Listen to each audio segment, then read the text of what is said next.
1815. The United States and Great Britain are at peace.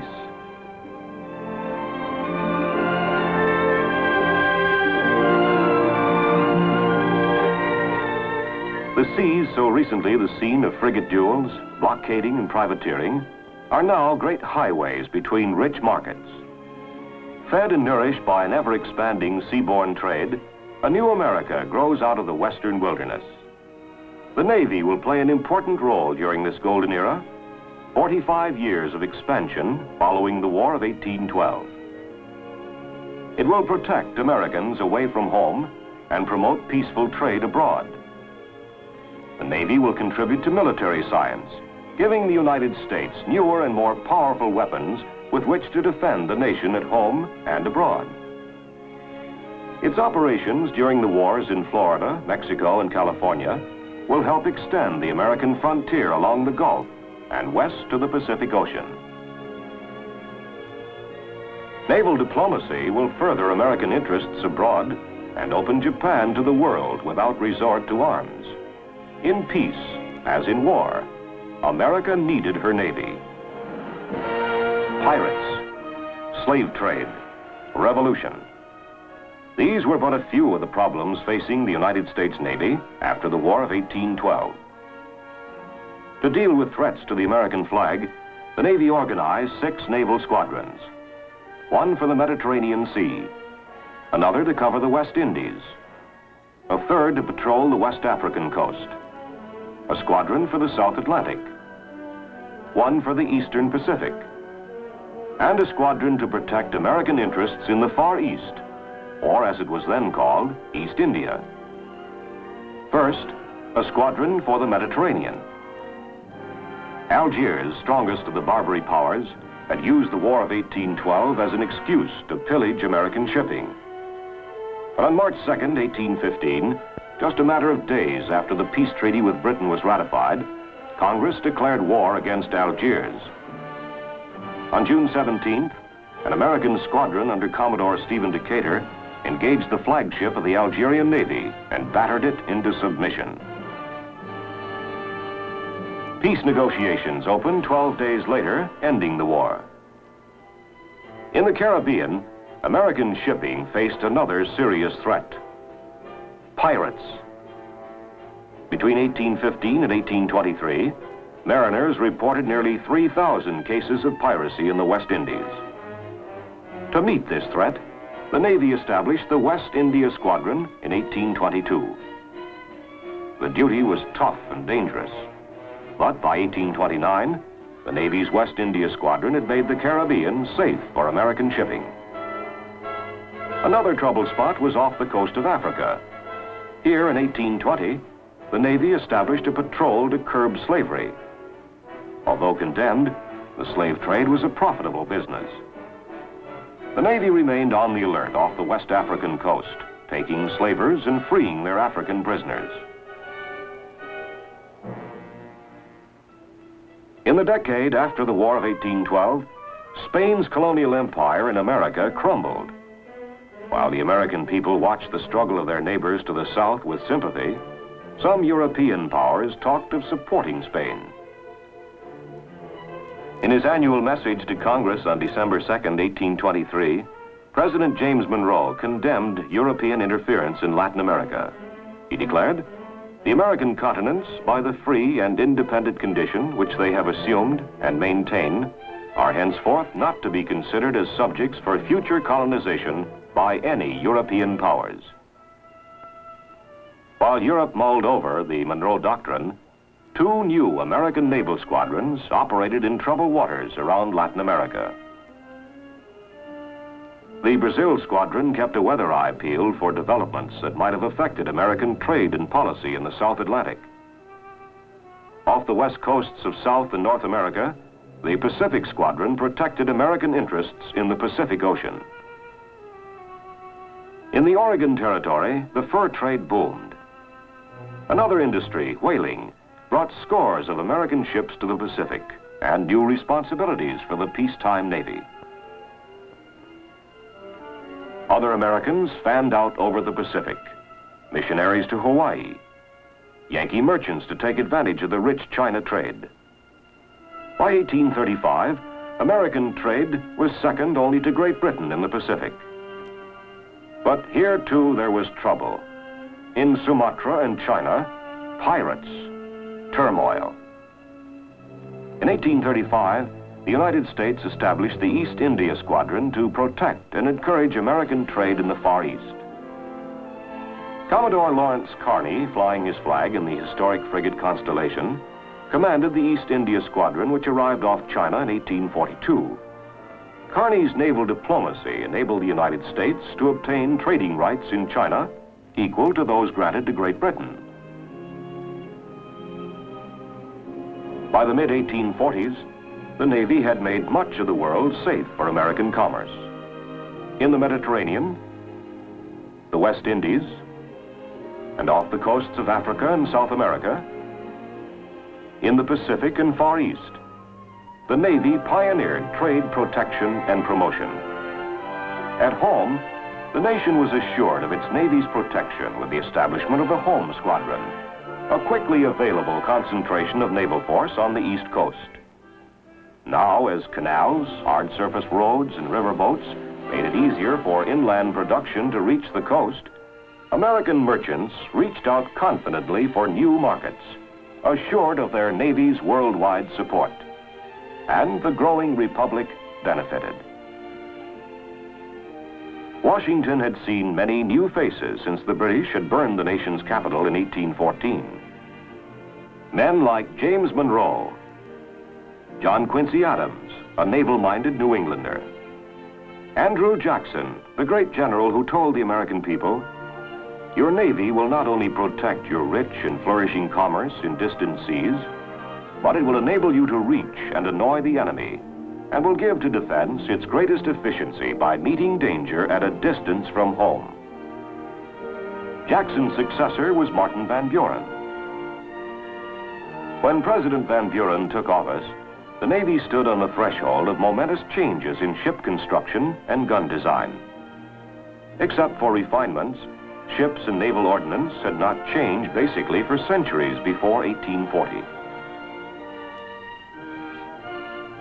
Ships of the line, like the 120-gun Pennsylvania, were still symbols of naval power. Robert Fulton designed and built the twin-hulled, center-wheel steam war vessel Demologus in 1815, the first steam-driven warship ever constructed for any navy. 22 years later, the Navy built the Fulton, 1837, the true beginning of the steam navy. The Fulton's first skipper, Captain Matthew C. Perry, pioneered steam engineering and was instrumental in founding the Engineer Corps. His suggestions were used in the construction of the steam frigate Mississippi. This side-wheeler was completed in 1842, but its exposed machinery was vulnerable to well-placed shot.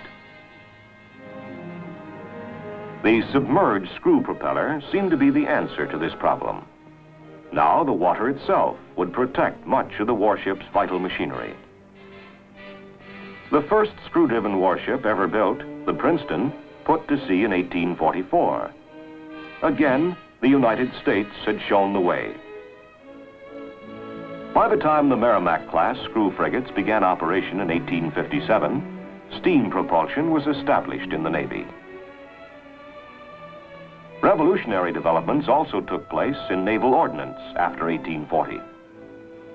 Gun design had not changed much in the 250 years since the Spanish Armada. The solid-shot, smooth-bore gun was still standard on warships. All this was to change. Solid shot gave way to explosive shells, and the first scientifically designed naval guns were readied for use at the Washington Navy Yard. Lieutenant John Dahlgren's experiment showed that the highest pressures were near the breech of the gun. Pressure then rapidly diminished as the projectile traveled along the bore. Dahlgren constructed a bottle-shaped gun to conform to these pressure relationships. Improved and more powerful naval ordnance forecast the end of the wooden warship. The ironclad was not far off. Meanwhile, the Navy played a leading role in furthering geographical knowledge. 6 ships under Lieutenant Charles Wilkes left the United States in the summer of 1838 on a voyage of Pacific exploration lasting almost 4 years. The expedition surveyed the South Pacific to Australia, followed the Antarctic ice barrier nearly 1,000 miles, and proved that a great continent lay beyond this massive ice shelf.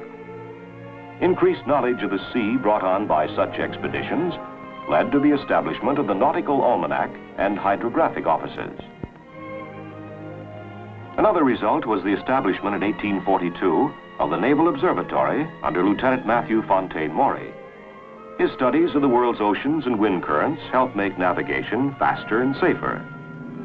Maury, pathfinder of the seas. At the same time, there were significant changes in naval administration. From 1815 to 1842, a board of 3 Navy commissioners assisted the Secretary of the Navy in administering the department. Then, to meet the growing needs of the Navy, Congress established 5 bureaus: Navy Yards and Docks, Construction, Equipment and Repairs, Provisions and Clothing, Ordnance and Hydrography, and of Medicine and Surgery. The Bureau of Medicine and Surgery grew out of the Navy's concern for the welfare of its sailors. Naval chaplains looked after the spiritual welfare of sailors on long overseas cruises.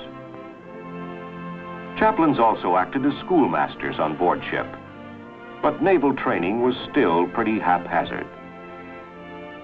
The deficiency was met by a professional school for the naval officer, founded at Fort Severn, Annapolis in 1845, through the efforts of George Bancroft, Secretary of the Navy.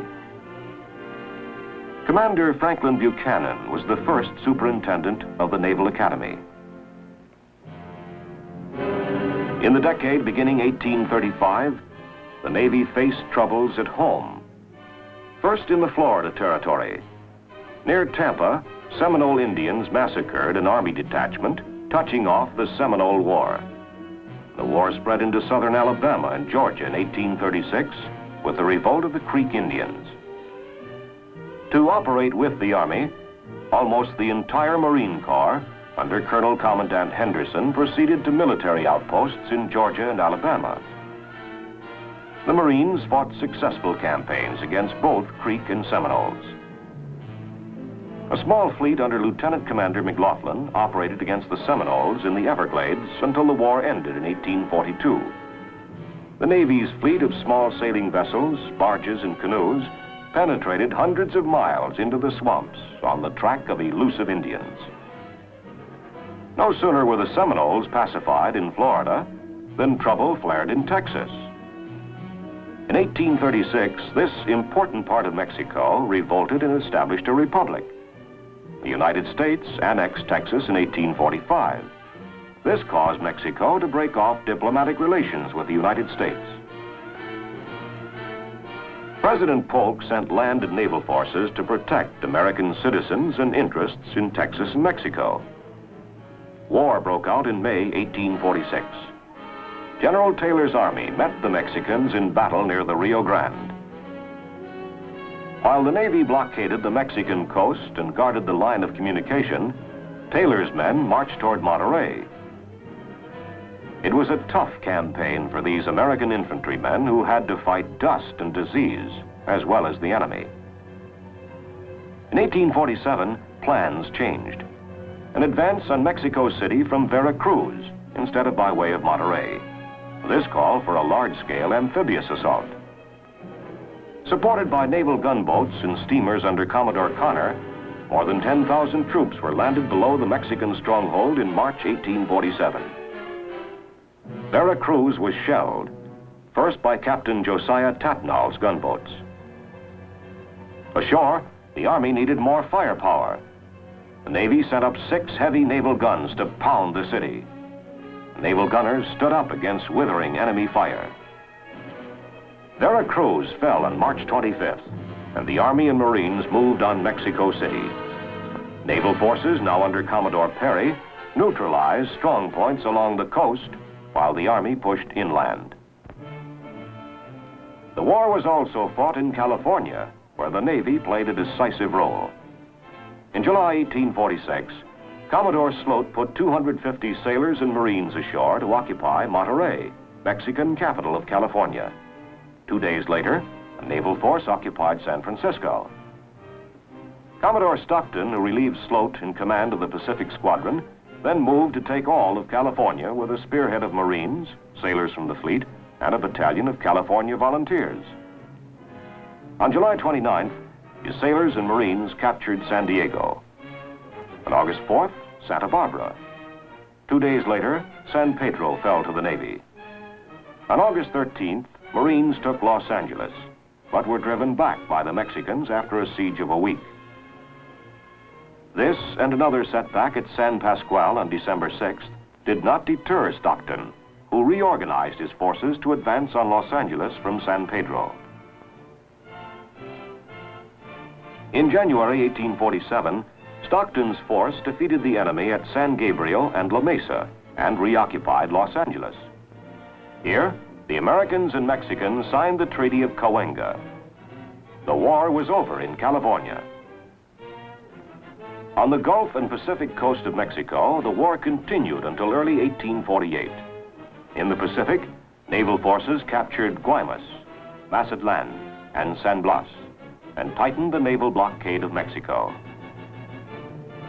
Marines fought to the halls of Montezuma. Mexico capitulated, and the western border of the United States touched the Pacific.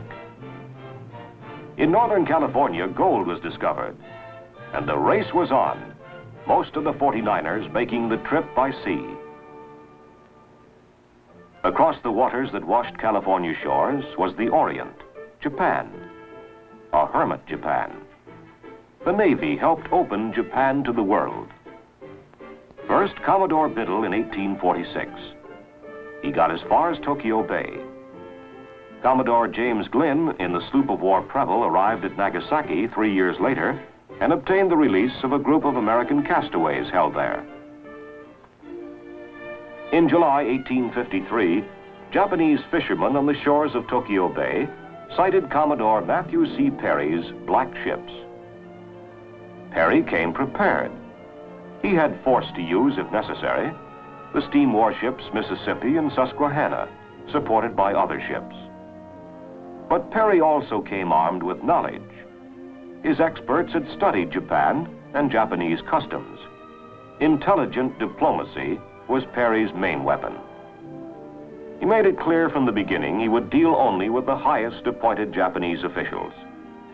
On July 14, 1853, Perry's honor guard of some 400 sailors and Marines marched to a pavilion on the beach at Kurihama. With great pomp and display, Perry presented a letter from President Fillmore requesting friendly relations with Japan. The Japanese were impressed.